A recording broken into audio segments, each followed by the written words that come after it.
All right. So this will be for chapter 37, patients with diabetes and hypoglycemia. And we're going to try to get it done pretty quick. All right. So we're going to start on slide 6 and talk about diabetes mellitus. And just about everything that you need to know we'll probably cover on the video, okay? So diabetes mellitus, on the first slide, it says type 1 diabetes mellitus and ketoacidosis. What you need to remember about type 1 diabetes, and we normally sometimes call that juvenile diabetes, and you have a table, 37.1 on page 860, that gives you a wonderful breakdown of each type of diabetes. Type 1 we normally call juvenile diabetes because you're usually born with it. That doesn't mean that we know about it very early, but you are born with it. And it's an autoimmune problem where your body attacks its own islet cells in the pancreas. So you have your alpha cells and you have your beta cells, your A cells and your B cells in your pancreas. Those are pancreatic islets.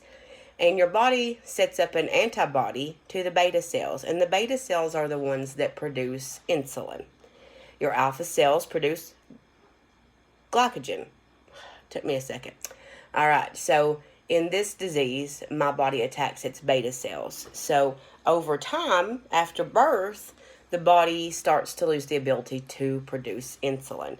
So these people are insulin dependent. They have to rely on an outside source of insulin because their body can no longer make it.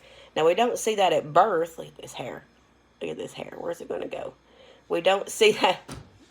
We don't see that at birth because it takes some time for the body to attack its cells. So we normally see it, sometimes kids get diagnosed around 5, 6, all the way up to 12 or so. And it just takes some time for the body to actually do so much destruction. Usually you're going to see ketoacidosis, and we'll talk about that a little bit later. Usually you're always going to see that in a type 1. Not to say we can't see it in type 2, but almost always if you see it, it's going to be type 1. We've got type 2 diabetes, which is insulin resistant, and that can be caused by many different things, and we'll touch on it again in a minute. But they rarely go into ketosis. They rarely have a ketoacidotic problem, but they can become hyperglycemic and hypoglycemic. Now, we don't automatically have people with type 2 that are dependent on insulin. Sometimes when you get diagnosed with type 2 diabetes, they start you out with diet and exercise, all right? And that's going to be forever, all right? You always have to control your diet regardless of your medicine, and you need to exercise.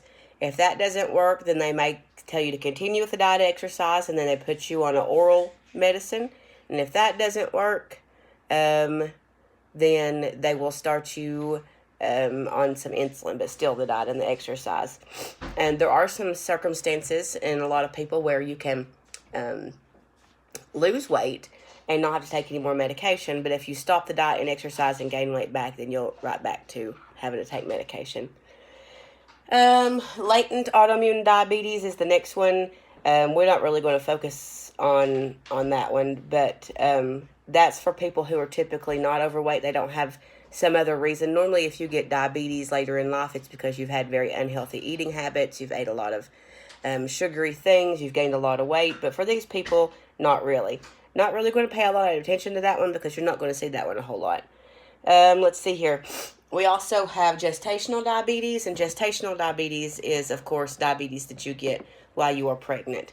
Now, what to know about that is that yes, after you give birth, then you're normally not having to check your blood sugar anymore or anything like that. But it does make you prone to becoming type 2 later in life. So does it really go away? No. Gestational diabetes really never goes away. It may be where you're not noticing it, and it may be where you don't have to do anything about it, and you may have great blood sugars for years and years, but then eventually it's probably going to rear its ugly head again.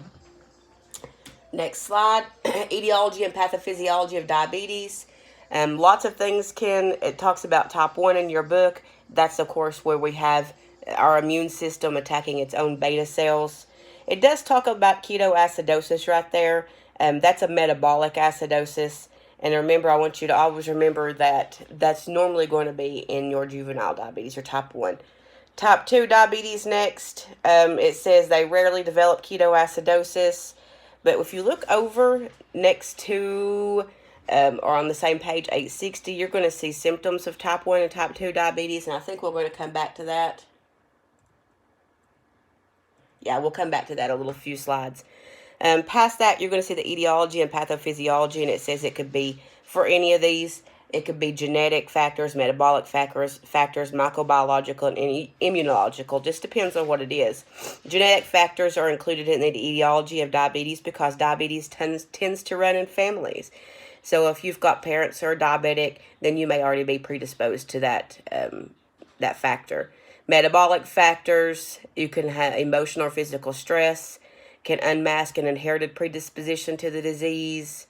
It says down below that about 80% of patients with type 2 diabetes are obese, more than 20% of their ideal body weight, and there's a higher incidence of type 2 in these people. And if they live a sedentary lifestyle, so if they're just kind of sitting around all the time, not really getting up to exercise, and they eat a high-calorie diet. All right. With weight reduction, it talks about physical activity, then we may be able to get rid of that type 2, well, at least stop taking medicine for type 2 diabetes. But remember, just because it's under control doesn't mean that if you let it get out of control again, those high blood sugars won't come back.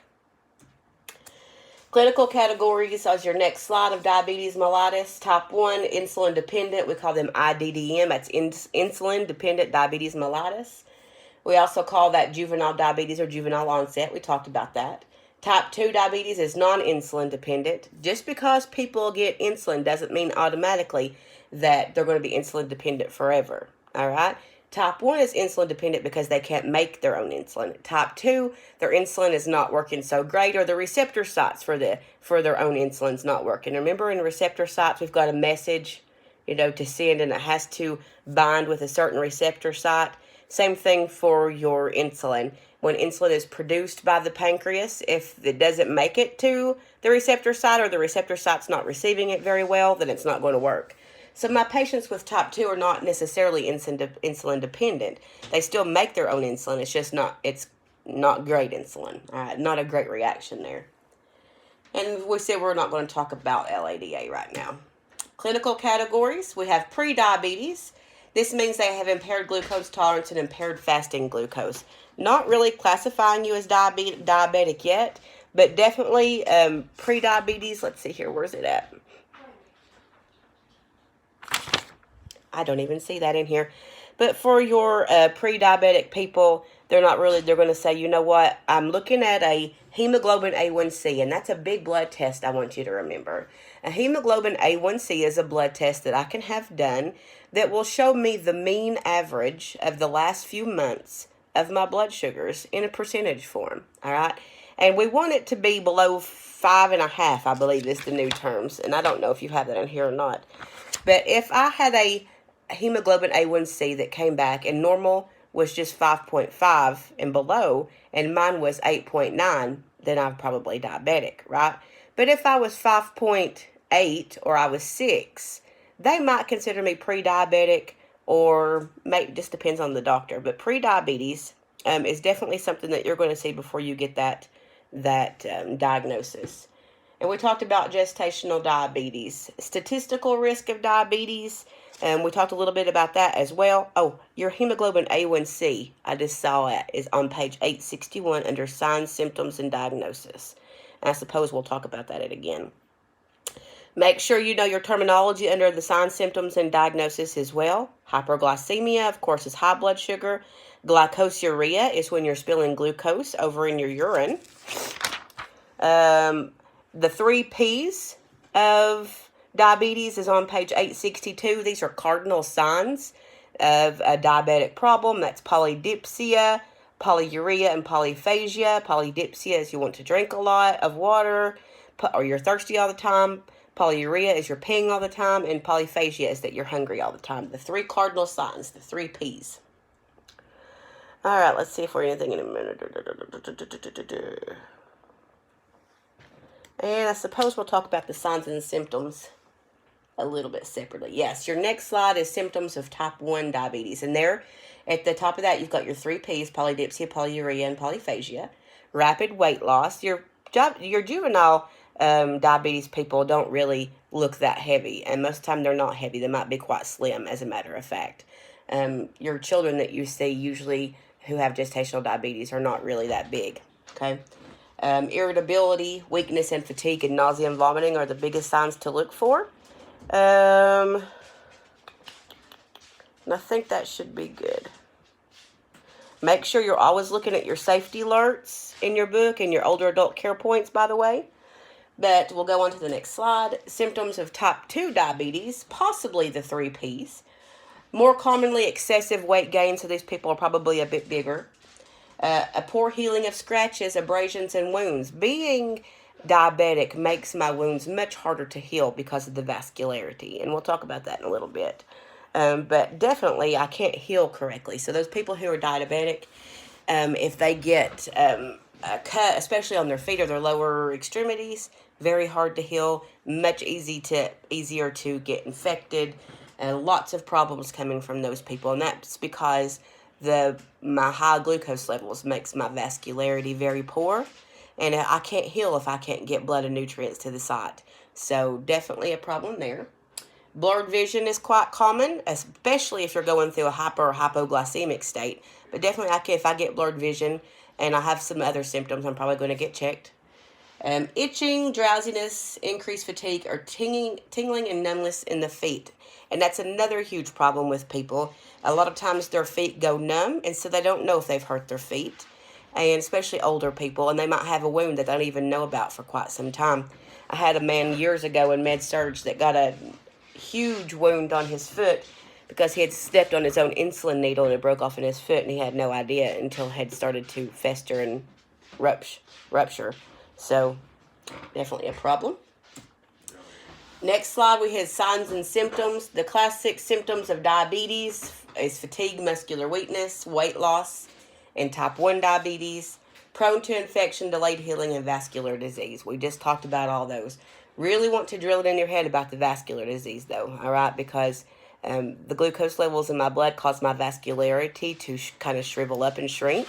So I don't have good blood supply, especially in my lower extremities, and that's going to cause me not to heal correctly. Always stick that in your head, all right? Diagnosis. We're on the next slide. I want to make sure we're not skipping too far ahead. No, we're still good.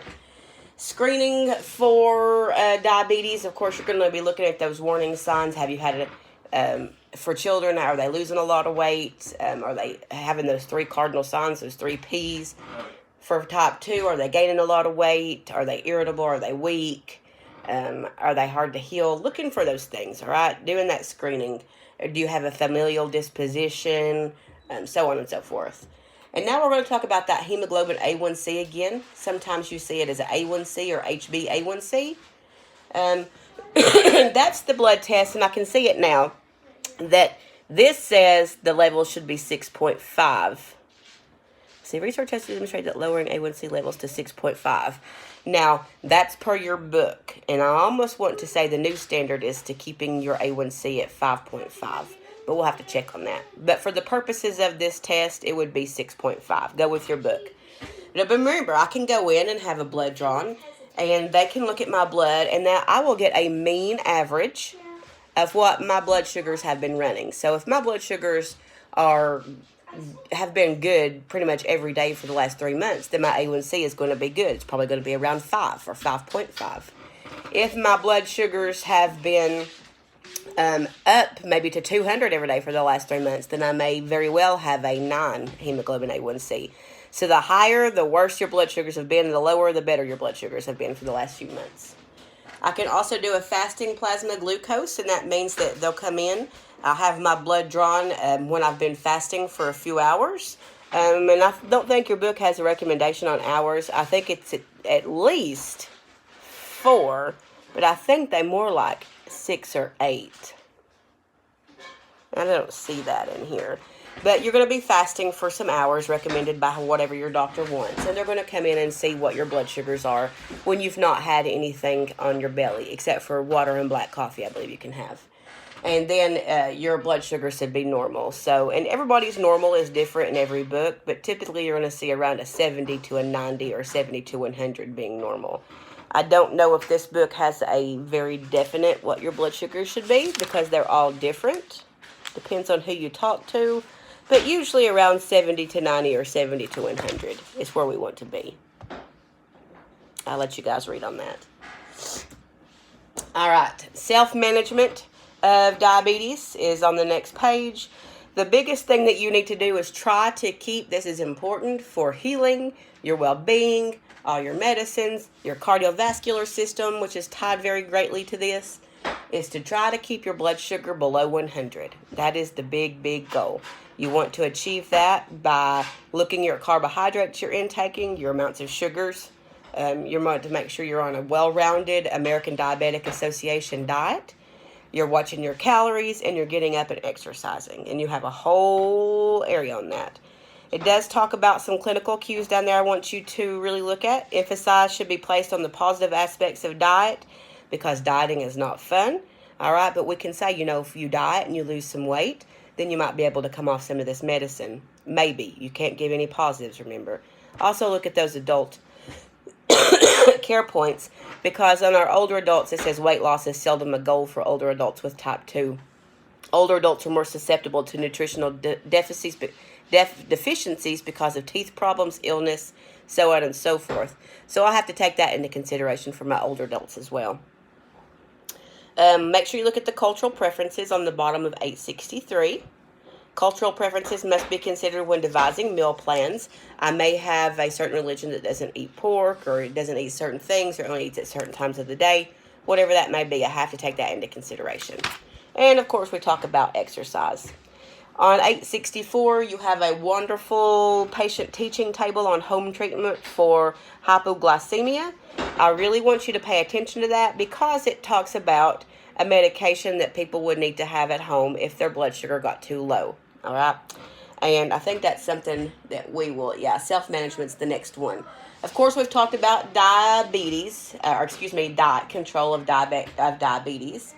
Your exercise, making sure that you are taking your medications. And I want you to really pay attention in the chapter about what it says to do if you are taking insulin when it comes to exercise. All right, see if you can find that in there for me. When you're about to exercise, what should you do about your insulin? Older adult care considerations we talked about, making sure that we know that there's things that they can and cannot eat.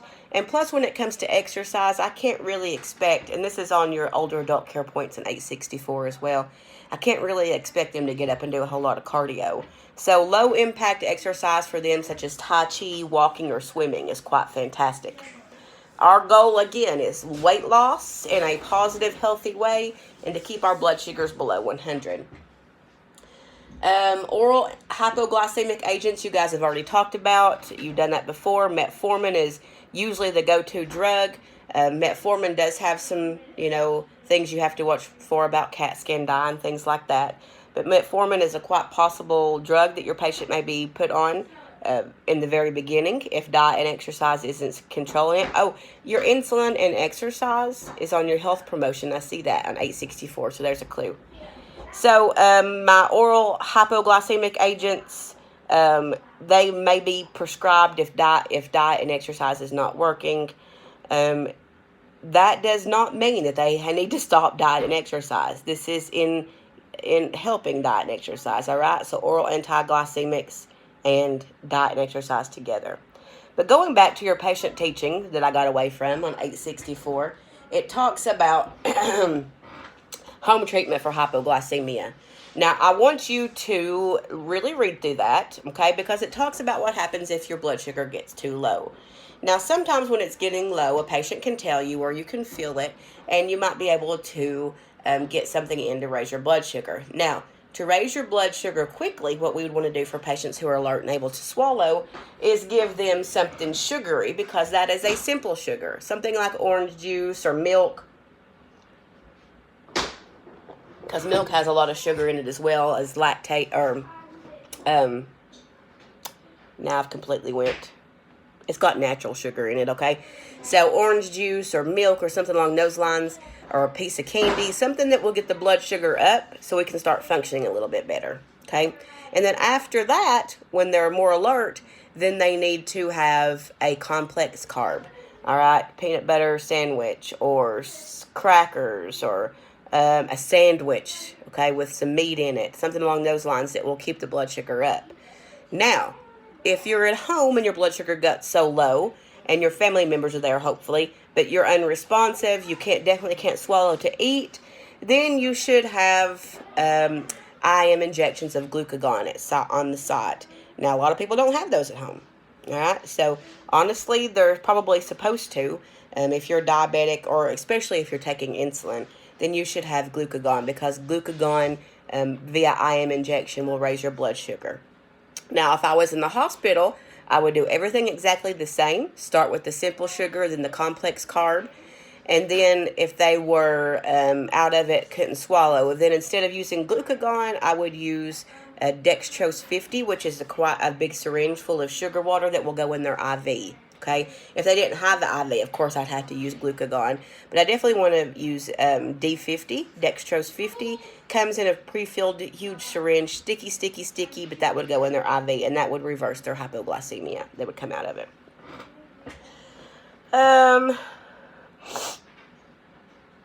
Let's see here. Insulin therapy is next. That's on page 866. I want to talk a little bit about, make sure you're looking at the clinical cues. That's very important. Okay, clinical cues talk about a sliding scale and rapid active insulin. And we're going to talk about this table 37.3 in just a moment. Okay, because there's some important stuff to know. But it says, let's see here.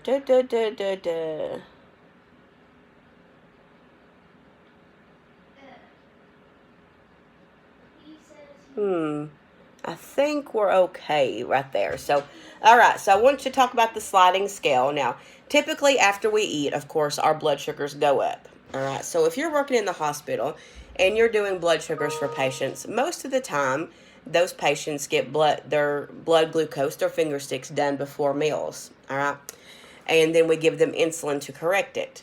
And a lot of times all the time, you'll have orders for those, depending on if they're on tight control, medium control. It really depends on the hospital that you work in. Okay, so we're going to say on the unit that you're working in today, my patient has a blood glucose finger stick of 150. All right, and the doctor has ordered for anything above 120, my patient should get sliding scale insulin. So what I will do is I'll look down the sliding scale and I'll say, okay, from 150 to 170, my patient should get so-and-so units of insulin. It'll tell me right there on that insulin. It'll tell me on that sliding scale how much to give. So we're going to say, okay, so for sliding scale, it's almost always a short-acting insulin, okay, like Novolin R or Humulin R, and that is on your table 37.3. I want you to put a star beside it and put sliding scale, okay? Almost always is it short-acting. But you can look over here and see that the onset of action for my short-acting insulins is 0.5 hours. That's 30 minutes. So that means within 30 minutes, it's going to start lowering my blood sugar. All right, I have to keep that in mind because I just gave it to my patient who's awaiting their meal. Okay, I gave it to them before their meal. That's usually how it's ordered in the hospital, because after we eat, our blood sugars go up. Okay, that's what our body does. When we eat, we have to start breaking down all those carbs and all those calories, so our blood sugar goes up. So they get their sliding scale before they eat.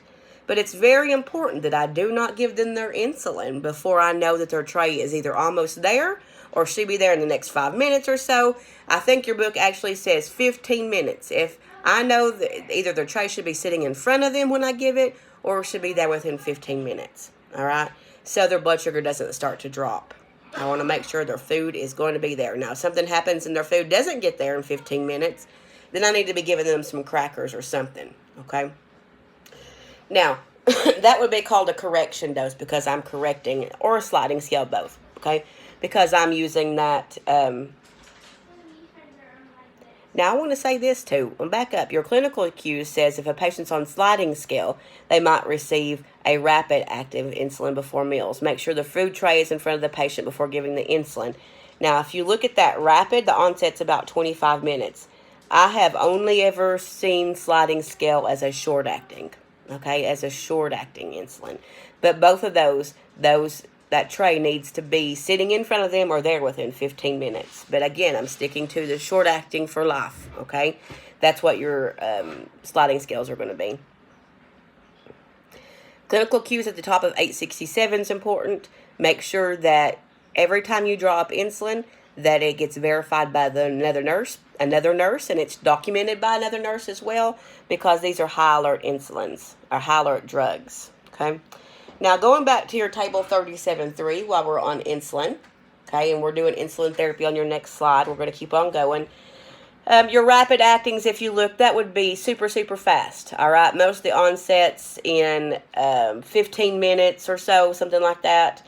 So I want to make sure, and it peaks pretty fast as well, and you can see the duration lasts 3 to 5 hours, so on and so forth. Now, Novolin and Humalog are the most common ones out of that section, but still, most often, you don't see rapid actings, you see more of a short acting, okay? And you see there's not a whole lot of difference. Now, in the times that I might give something that would be rapid, if I needed to get your blood sugar down very, very fast, if it was super, super, super, super high and I needed to get it down, then I would probably give you a rapid acting, all right? But your short actings are much popular. Your Novolin R and your Humulin R, okay? Regular, we call those regular insulins. They're short actings. They end in R. Remember that.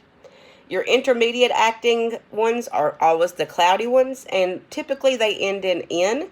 Humulin N, Novolin N, Relion N, and you do have one that's a little bit different, and that's Levemir. Now, if you looked in your farm book, Levemir is considered long-acting, and that's how I have heard of it, is long-acting as well. But when you look under long-acting in this book, it just says Lantus, long Lantus, all right? And you can see that that lasts for about 24 hours. But again, I've always considered Levemir long-acting as well. As you can see, it lasts up to 24 hours. So, and Novolin L, L stands for long. So how those got stuck at intermediate, I have no idea. Maybe it's because they're cloudy. But those are still long-acting as well. Sometimes you'll see combination insulins, and you can see those down there. A Novolog mix. All these mixes, you can see 70-30, 75-25. That is the 70% of one insulin mixed with 30% of another one. So Novolog mix would be 70% of insulin aspart protamine and 30% of insulin aspart injection. All right, it's just a mixture of two insulins. I think that's good for that chart. All right, I think that's good. All right, goal of insulin therapy is to closely mimic the basal insulin. Basal insulin is how much insulin my body would normally produce if my pancreas, or if my insulin was working correctly, all right? I'm not saying now this is for type 2 and type 1, all right? It would try to mimic what my, if I needed insulin for type 2. I always do for type 1, but I may not for type 2, all right? That's the last case scenario.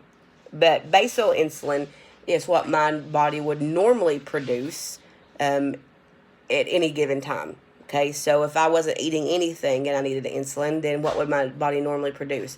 That, if I had just ate a meal and it was high, or I was just about to eat a meal and it was high, what would my body normally produce? That is the goal of insulin therapy, is try to recreate or reenact what your body would normally do. We'll talk a little bit about insulin pump. It does talk on this slide about insulin to carbohydrate ratio. You don't need to know that ratio right now.